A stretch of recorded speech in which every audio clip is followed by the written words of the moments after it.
اگه تا حالا پلوی قرمز و مرغ پرتقالی نخوردی، بیا تو کمتر از 3 دقیقه یادت بدم که چطور درستش کنی. لبوهای خوش رنگ رو میریزیم داخل قابلمه و روش کمی آب جوش میریزیم. شعله که روشن شد، لبوها شروع میکنن به غل زدن. بعد یه ربع لبوها رو از آب در میاریم. حالا نوبت برنجه که به آب لبو اضافه بشه. به برنج در حال جوش تیکه چوب دارچین اضافه کن که طعمش رو بی‌نظیر میکنه. حالا نوبت سرخ کردن مرغ و پیازه. بعد از تفت دادن هر دوشون میریم سراغ درست کردن سس مرغ. رب گوجه، رب انار، یه پر فلفل سیاه هم اضافه بشه بد نیست.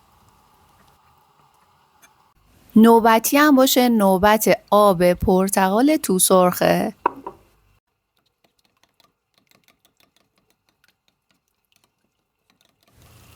الان دیگه باید اون سس خوشمزه رو به مرغ اضافه بکنیم.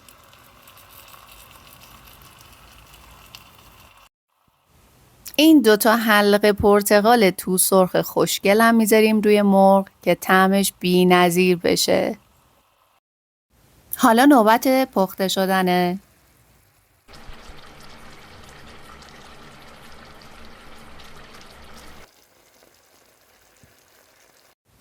سابسکرایب و زنگوله بغلش یادت نره.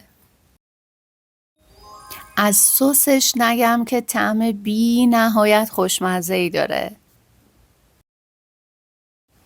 حتما درستش بکن و لذتشو ببر.